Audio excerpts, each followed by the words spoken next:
Hello, everyone, and welcome to the third series of Not Another AI podcast by Women Defining AI, where we're shaping the future of AI together. Whether you're an AI expert or just getting started in your journey, Women Defining AI offers women and non binary individuals a space to learn, grow, and define what AI can be. And we're seizing this moment to diversify those who are shaping the future. My name is Sheila Lunig, and I'm an attorney who works with emerging technology companies.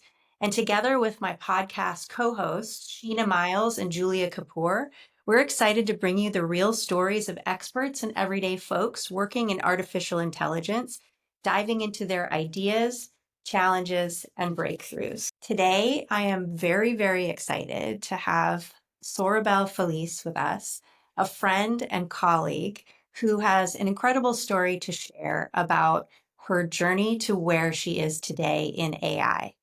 Soribel and I met back in 2022 remotely as I was just leaving the partnership on AI, where I myself had become grounded in the principles and learnings of responsible AI and how to operationalize those within a technology company.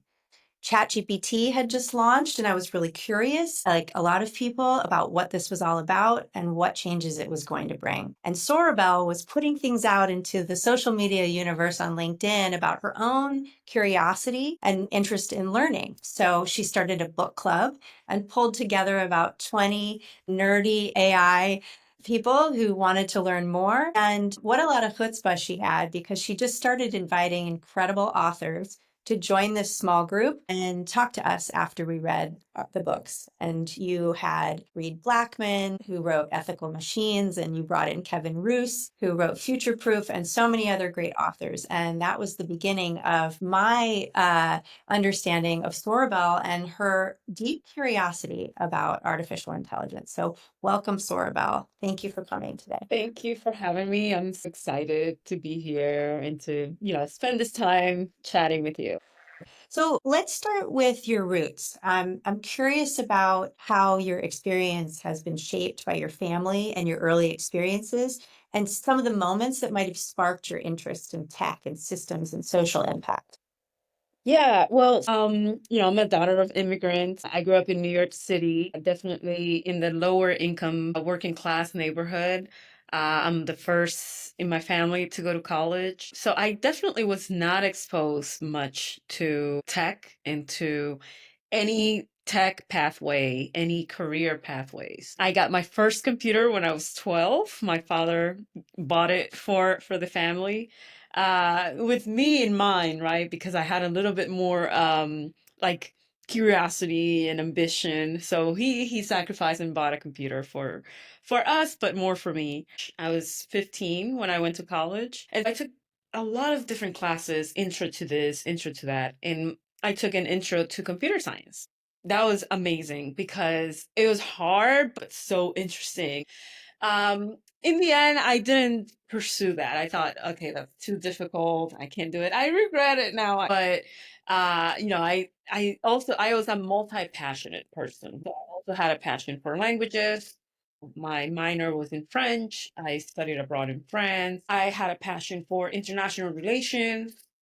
So I studied political science and I got this fellowship, and then I pursued the political science, international relations path. But I ended up in diplomacy, right? So I first interned in Congress around the time that the Arab Spring was happening, and I was hooked. I was like, what is this? I need to be part of this. I want to be where foreign policies being crafted. So I applied for this fellowship that paid for my grad school where I studied public administration and economics, and sent me to be a US diplomat. So that was my career path, and that's a very stable career path where you stay forever and you retire at 65.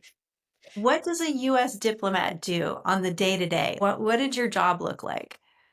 I was an economic officer in Bucharest, Romania for my first post. And basically, it was building relationships between the Romanian people and the American people, advocating for US companies that want to do business in Romania, just being a bridge and a relationship builder. A lot of it is meetings, a lot of it is events and receptions, putting together spaces and events where people from Romania can know more, do more with the US and with the US businesses.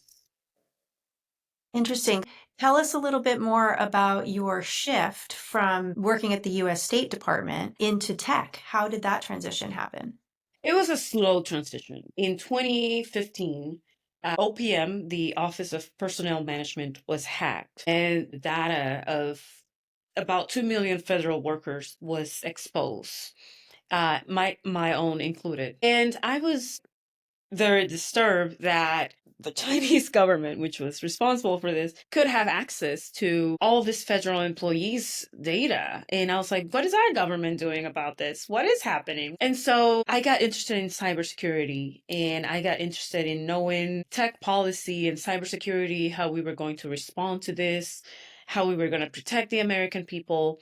And at that time, a lot of cyber attacks were happening and they were relatively not a novelty, and I was just fascinated by it.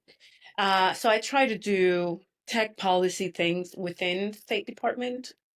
Um, like go into a cybersecurity working group. But in the end, being at State Department, I realized that it wouldn't allow me to work in cutting edge tech policy, like being at the forefront of what tech is and what is happening with information, disinformation, cybersecurity, what is happening with AI, what is happening with all of this technologies that are going to define our future. They're going to define who leads the world. So by the time I transitioned, it was with the Trump administration that had a huge focus on export restrictions and, you know, combating Chinese influence. And there was a lot of great power competition.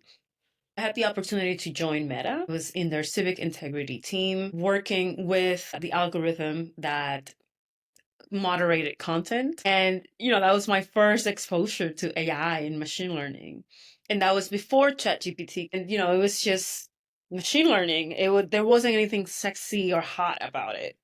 Uh, And you're a non-technical woman at that point who's taken a role working on content moderation algorithms. What was that like for you? It was eye-opening. It was a huge learning curve. I had to learn fast, but I was able to learn different things that are not too technical, but technical enough that I could do things on my own. A lot of self-learning and a lot of trial by error too, because as you may know, algorithms are not perfect. You have to keep training them. You have to keep working on them. You have to keep trying things and then fixing them as you go. I'm curious, at that point, what you're describing, you were able to approach that job because you have deep curiosity and you were willing to put in the time, right? Were there any people, any mentors at all at work or outside of work who also helped you with your journey? Was that something that you wanted? And if you did, how did you get that? Yes and no. I was able to see the people that were doing great things inside Facebook, and I would reach out. I would reach out to everyone and anyone. I would also lean on my network of former diplomats who transitioned into tech and had a lot more insight and time in the tech industry. I would also build relationships with my counterparts, with my engineering counterparts, especially. There was one engineer, very young and bright, and I would just cling on to him, be like, hey, please help me understand this.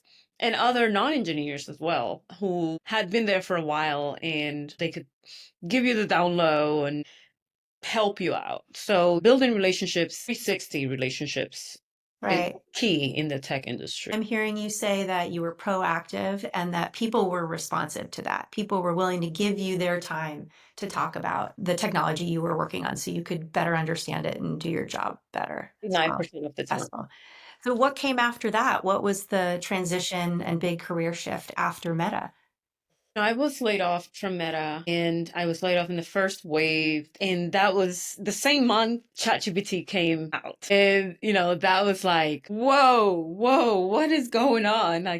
And, I was working on almost the same technology, right? With machine learning. Generative AI technology comes out. And I'm like, okay, so I know the basics. Let me deep dive more into this generative AI thing. And so that's how I was like, I need to read, I need to open that book club, I need to put stuff out there, put my thoughts out there because my thoughts were just exploding in my head. And so that's why I went to LinkedIn and I definitely built that network and that community of people. I love that in that moment, your compulsion was to do more and go deeper and build community around it, to bring people in and not go it alone. Yeah, because I think a lot of us have the same questions. We have the same concerns. But if you don't verbalize it and if you don't share it with other people, you think you're the only one. So, for example, some of the concerns that we all have is um about our jobs. Are our jobs going to be automated? Are we all going to get laid off when AGI comes out? So when I think about it, I'm like, okay, you're being negative, you're being a Luddite, but then someone else puts that out there and I'm like, okay, so I'm not the only one thinking about this. This is a normalized human response that we all have. So yeah, going back to that book club, it was amazing to see that other people were thinking the same things and also other concerns that they had that I had not had before. It was a very like multi-dimensional way to go about reading these books because I can interpret a book in a certain way and you can bring another perspective to it as well. Right. And so you're building community, you're learning more, especially about generative AI, which has just exploded. And then somehow you end up in a senator's office in DC. Talk about that shift back to government, right? Having started at the State Department and now you're back in DC. Yeah, so after my layoff, I went and worked for Microsoft. I was working on similar things, trust and safety and transparency. And shortly after I joined, there was on LinkedIn, I saw this opportunity to apply to this rapid response fellowship. And they were looking for AI experts. And this is the people that were sponsoring this, they're known for having PhDs and scientists go into Congress to work on science policy. But for this specific fellowship, they had accepted master's and bachelor degree holders and practitioners. And so I was like, of course I'm going to apply. So it all happened really fast. I applied in July and it would start September 1st. I didn't hear back from them until August 15th. Then I had an interview, and a week later, I hear back, you got it. You have to move within a week. I left everything behind and I moved to Washington, D.C. to work in Congress. And no regrets at all. I was very, very, very into this AI thing. And I was just like, I think I need to be where AI is happening right now. Okay, so then what does that look like? You're working in Congress. What does the behind the scenes of federal AI work look like? What kind of issues were you working on? What were some of the challenges? Yeah, so the issues are shaped by your senator's jurisdiction, where he sits and what committees, and what's important to him, right? AI is huge and is going to affect every industry. Every issue you can think of, there is an AI aspect to it. So my senator, he is a doctor. He also teaches, and he sits in the Health, Education, Labor, and Pensions Committee. So, What was his name? Senator Bill Cassidy.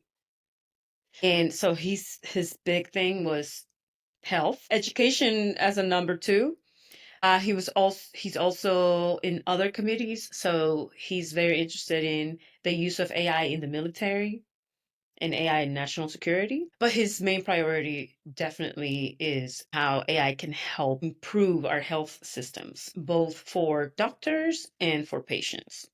He's also very much into online safety, especially for children and teens.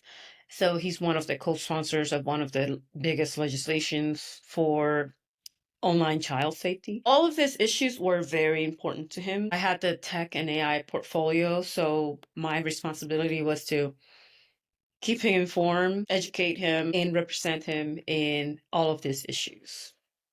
Yeah, that's fascinating, especially his focus on healthcare, where obviously there's so much opportunity for AI to unlock innovation and help people live happier, healthier, longer lives.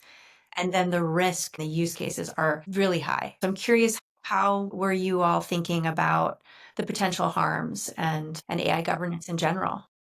Yeah, so he was very concerned about data privacy implications of using AI in health, and also making sure that whatever improvements were made in the healthcare industry would also benefit patients and wouldn't just be captured by the big companies, right? So how can the patients benefit? If you use the patients data to um, help yourself and your business, how are you going to compensate this patient? How are they going to benefit? And also to reduce burnout from, doctors, right? Doctors and nurses are burned out. How can AI help them with administrative tasks, shifts? How can we deploy AI to help patients and doctors and nurses as well? From there, I know that was a year-long program, is that right? That was a year-long program. So what happens after the year is over? What was the next transition? After that was over, I had the option of renewing, but then I had this other opportunity to join the federal government, the Department of Homeland Security, to help implement AI in the largest civilian federal agency in the nation, and to do it in a responsible manner, to do it in a privacy and rights respecting manner, and to implement that AI executive order that former President Biden put out. And so I was like, whoa, these are two very good options I have, but I think I will have a bigger impact if I go to this federal agency. And so I decided to go to the Department of Homeland Security to work on those things. Okay. Well, to the extent that you're able to talk about it, what does AI governance within the Department of Homeland Security look like? What is your day-to-day there? I've been in for about 8 months now. And I was part of this very elite group of AI experts, including machine learning engineers, UX designers, product managers, all kinds of AI experts.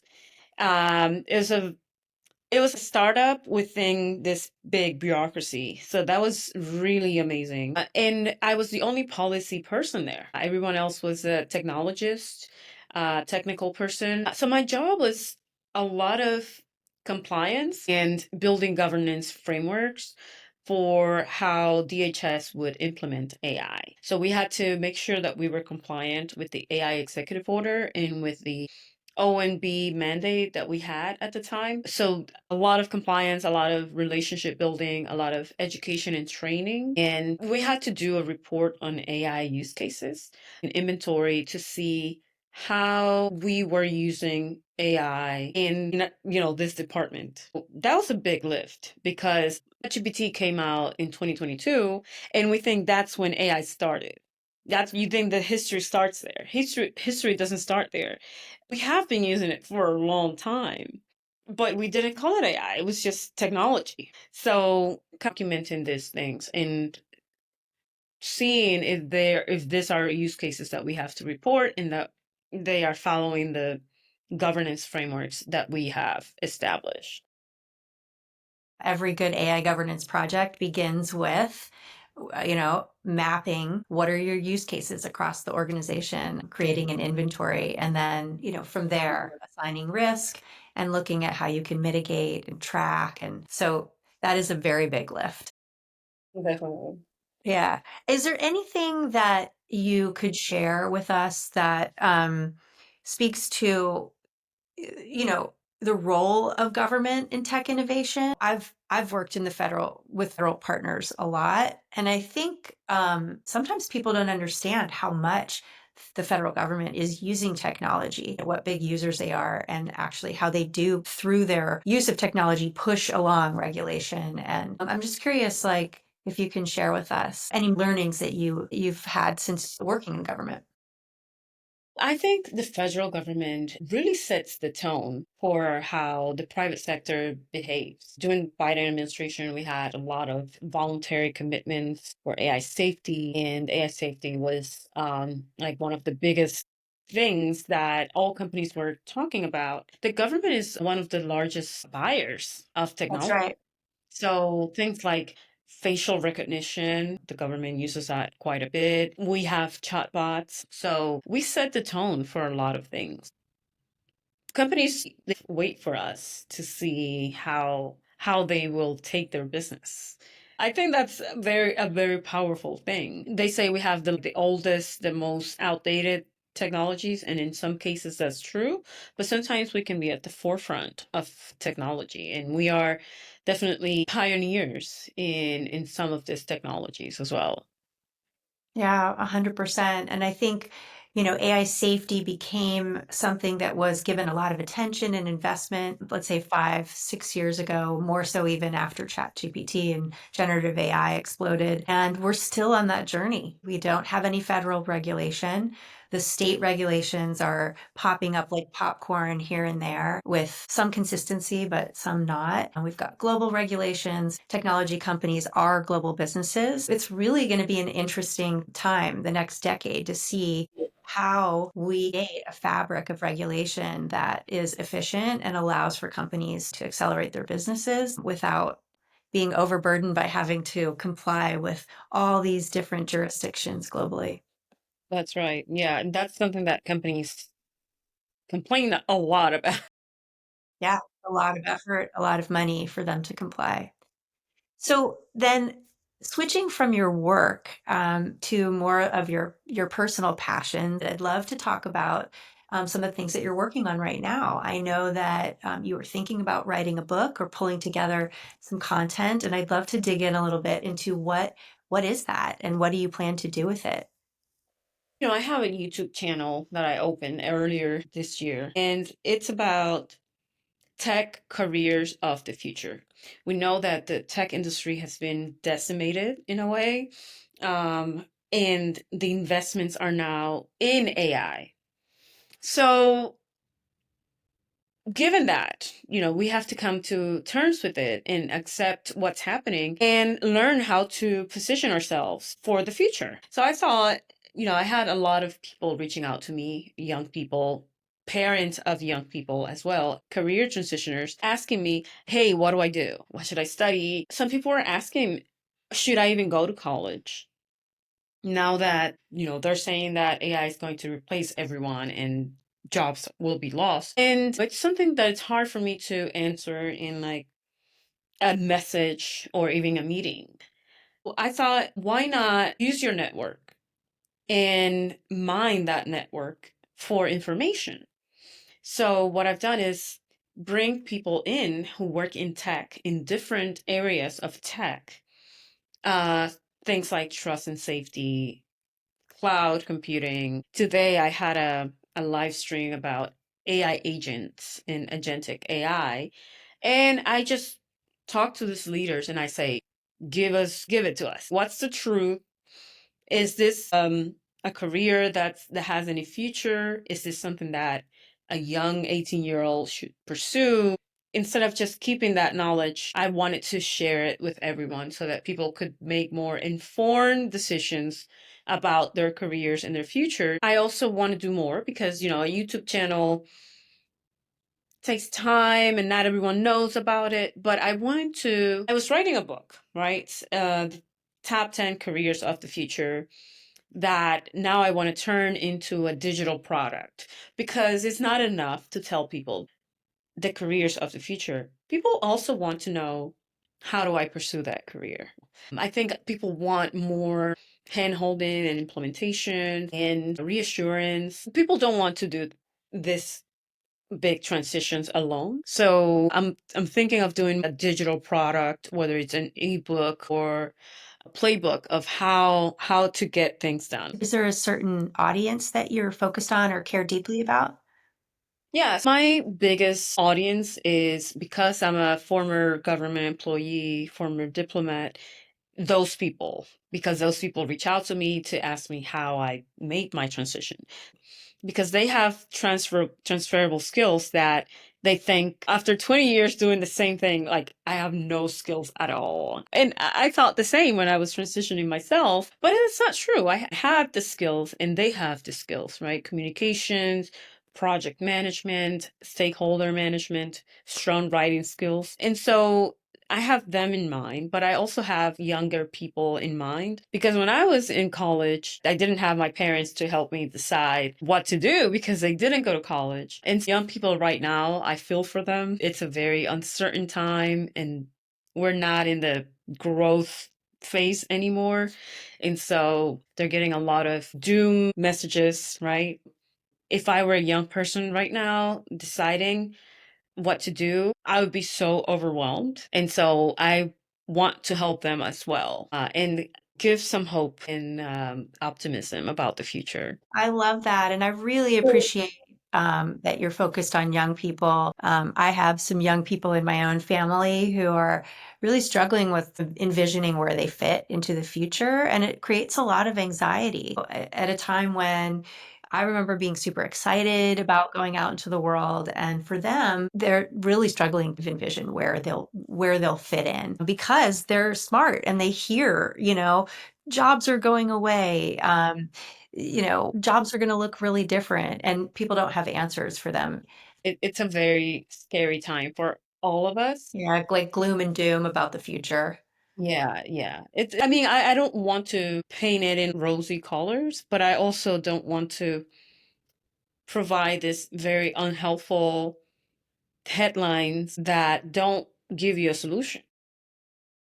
Well, so what are some of the tips that you would give a young person if they were sitting here today, or a person who had worked in government, for 25 years and they wanted to transition? One of the biggest tips that I have is don't think that because you were doing the same job for 25 years that you don't have any skills and that your skills are completely non-transferable. You need to know how to market them and how to translate it because in the public sector, we talk a certain way that someone in the private sector will never understand. So you need to work with someone to translate those skills.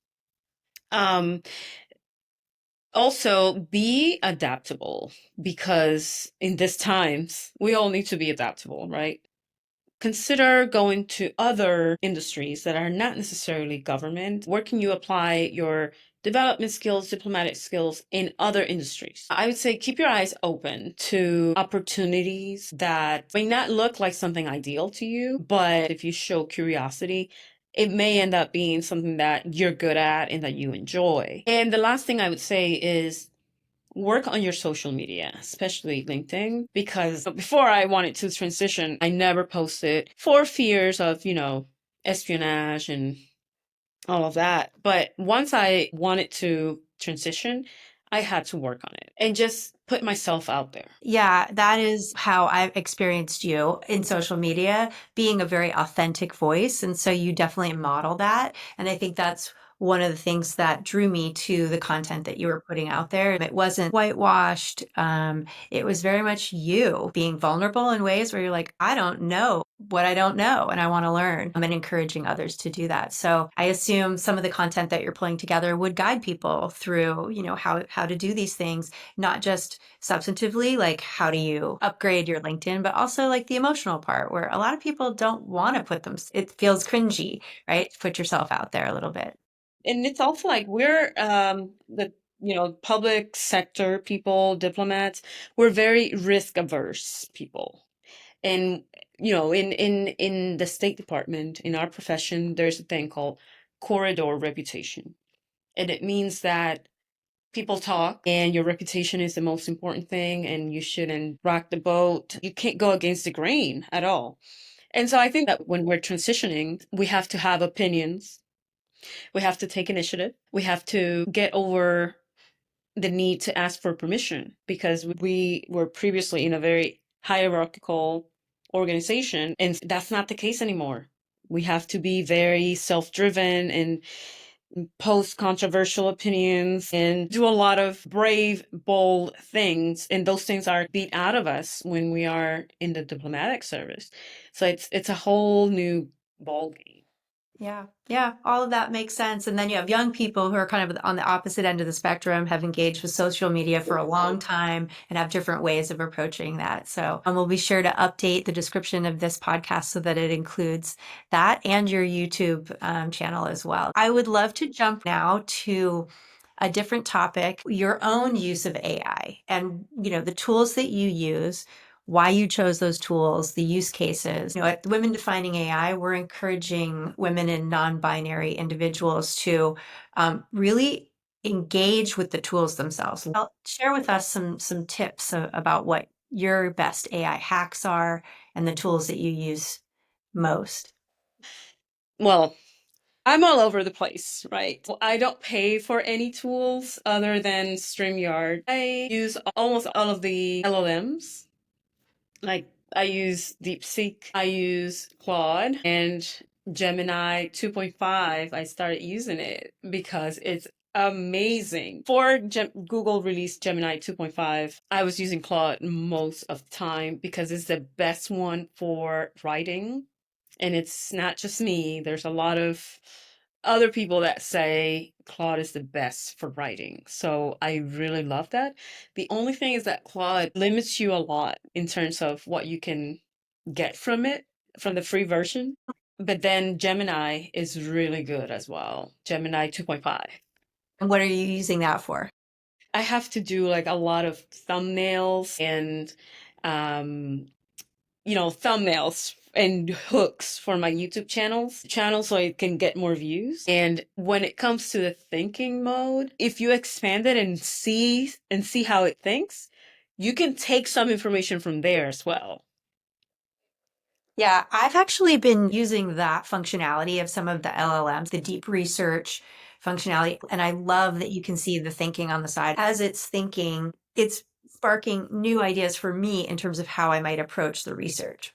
Absolutely. I love that part. And DeepSeek has that too. Uh, um, and other AI tools that I use, StreamYard, it helps me with editing of my videos. And I have tried to use Opus Clips because it helps you create shorts. The thing with all of this AI tools is that there's a lot of them and it can get overwhelming. If you use all of them, then you have to pay for all of them because they're not free, and it can get unruly. You can spend more time working on the AI tools rather than just doing the thing yourself. The substantive problem you're trying to solve. Yeah, but I'm not loyal to any one tool. I use it, but I would love to share with you. It's called poe.com. It's POE.com. And it's basically you put in a prompt and you can see in one place how different tools would respond. It used to be free. Now it's not, but it's really cheap. It's for $4.99 a month. You can use it and see all of the difference. I see the benefit there. You can do what you already do, but you're switching between LLMs and interfaces. Instead, you can have it all in one place. So more efficient. Okay. So, do you have any advice for audience members who want to start creating with AI, but are feeling a little intimidated getting into it, not knowing where to get in? What would your advice be to them? Yeah, I think right now, I would say, first of all, don't let AI create everything for you and do everything for you. Don't just copy and paste because I can spot the AI generated comments and the AI generated post from a mile away. And it's annoying and it feels real inauthentic and just bland. I would say use it as a brainstorming tool. Let's say that you want to start creating about your expertise. Let's say you're a doctor, right? You're busy. but you still want to create and talk about AI in the medical profession.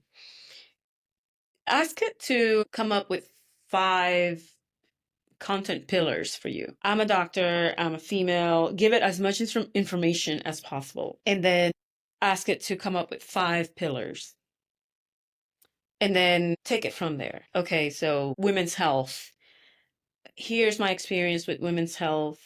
Women usually don't advocate for themselves and then they go undiagnosed for a long time. You can give that context to AI and AI can flesh it out for you.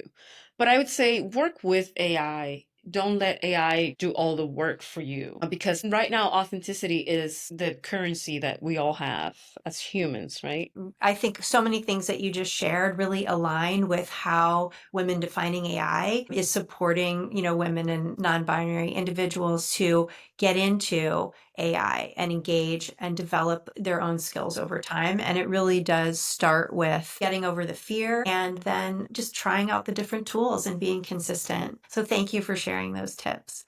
I guess, I'd like to close out by asking you to share how you might support someone who is thinking about their place in the future of AI, whether it's the younger version of yourself or someone who's listening and who's unsure. What would you tell them? I love this question because I'm always thinking if I could go back 10 years, I would do it so much differently. To a younger version of myself, I would say, and 10 years ago, AI was not a thing. So it's hard for me to say this is what I would tell her. But in general, regardless of AI or quantum or whatever the new technology is, I would tell that person to be bold and take risks. I would tell them to not be shy and so self-conscious. So for example, when blogs were a thing, I wanted to start a blog, but I was always like, no, somebody's gonna see it, and then my reputation and but I think in these times you have to be braver. And I think things have changed even in the government now and people are more outspoken and they put things out there. But be more courageous, bolder, put my thoughts out there, create content now more than ever. And it's overcrowded now. If I had started 10 years ago, who knows? But it's not too late. Put content out, share your thoughts, build in public, embrace the cringe, and don't miss out on what can be life-changing opportunities because you're thinking about what others can say, what your friends will say, what your colleagues would say, and don't let anyone's perception rob you of potential opportunities. I love that.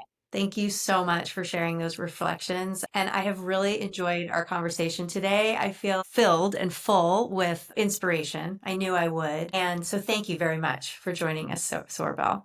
Thank you for having me. I've had so much fun. I love this because hopefully someone who is younger by 10, 15 years can learn from my experiences and not make the same mistakes I've out there. Yeah. Thank you. I think that's definitely going to connect with some of our listeners and inspire them. You never know how your words transform people, but thank you for putting them out there. I think for me, one of the themes running through our discussion today is the importance of a growth mindset. I've heard you talk about it before. And your story really embodies that, what a growth mindset is and where it can take you, in your life. So for me, a mother who has young teenagers, I'm always talking to them about being brave, getting outside their comfort zone and being curious.